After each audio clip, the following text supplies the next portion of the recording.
Ka company penher ling swing papau nam kari India, Indigo Airline, kala penlong ya ka walk-in interview naga benta banjir iki Thei Samla kibin kru haka arpu sau tarik leber hadon bosku youth center ladim kra haka baladon hadu sanpu ndri ngut ki Thei Samla ki balawan sha kani ka interview na ki jela ka than lam mingi kari India.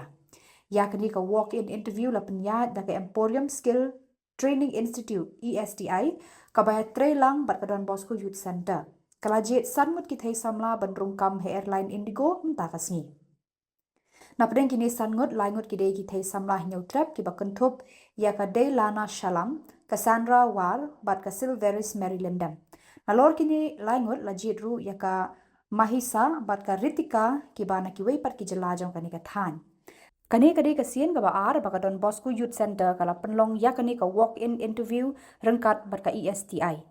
Ya ka jingmenjur Memorandum of Understanding MOU hapedeng ka Don Bosco Youth Center bat ka ESTI laya soy haunai lur hajar arkusan da ka jing thumu ban pli kilat yo kam yo jam na ka benta ki Samla ki bala pentebit ha ki jing puli bat jing shampang bapher na kani ka than lammi ngi kari India khamtam hakikam ling sun hotel but Jahasuwari cruise liner.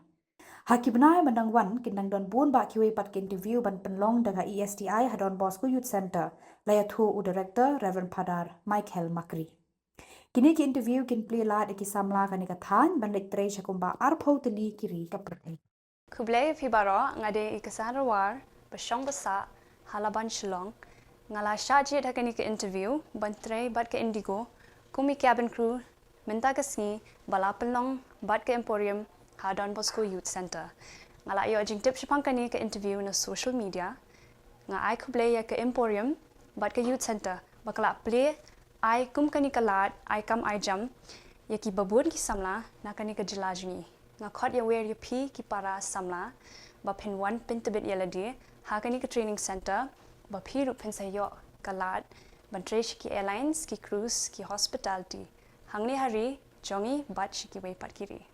Kublai pi baro ngade Silveris Marylindam basong basa hamaulai nang Khuborjylla ngala shajid hakani ki interview ban tray bat ki Indigo kum I cabin crew mentakasngi balapelong da ki Emporium ha Don Bosco Youth Center ngala yo jing tip shapangkani ki interview na social media nga ai kublai ki Emporium bat ka Youth Center balapli ya kum kani ka lat ban ai kam ai jam ki babun ki Samla na kani ka jelajangi nga khot nga wer ya pi ki para Samla ba pin wan pin tibit dila dia hakani ka center ba phiru pin sala ban yo kam shaki airlines ki cruise bat ki hospitality hakani ka drijongi bat ki we pat kiri Kublai pi baro nga idelana shalam balashong basa hamaulai jaran Shillong ngalasha jid hakani ka interview ban tray bat ka Indigo kum I cabin crew menta kasngi balapinlong da ka Emporium ha Don Bosco Youth Center.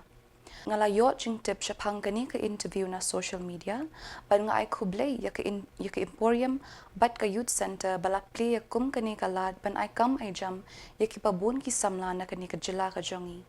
Nga khot nga wer ya pi ki para Samla ba penwan ban pentbit ya ladi ha kani ka training center ba piru pinla banyo yaki kam sha ki airlines ki cruise bat ki hospitality hangni hari jangi bat sha ki bat kiri. Good afternoon everyone. My name is Ritika and I am from Shillong, Meghalaya and I have completed my 12th. I got to know about Emporium through Instagram and through their page. I learned about this interview happening today at Don Bosco Youth Center. I am truly grateful to Emporium for bringing such a wonderful opportunity to us. I'm very happy and excited to share that I have been selected and it means a lot to me. I would also like to mention that Emporium provides specialized training in aviation, cruise line and hospitality. If you have dreams of building a career in any of these fields, this is the right place to start. With the right guidance and training, you can achieve your goals and grab amazing opportunities like this. And lastly, I would like to thank Don Bosco Youth Center for hosting this opportunity and supporting candidates like us. Thank you. Hello everyone, my name is Mahisha. I am from Shillong, Meghalaya and I have completed my 12th. I got to know about Emporium through Instagram and through their page. I learned about this interview happening today at Don Bosco Youth Center. I am truly grateful to Emporium for bringing such a wonderful opportunity to us. I am happy and excited to share that I have been selected, and it means a lot to me. I would also like to mention Emporium provides specialized training in aviation, cruise line and hospitality. If you have dreams of building a career in any of this field, this is the right place to start. With right guidance and training, you can achieve your goals and grab amazing opportunities like this. Lastly, I would like to thank Don Bosco Youth Center for hosting this opportunity and supporting candidates like us. Thank you so much.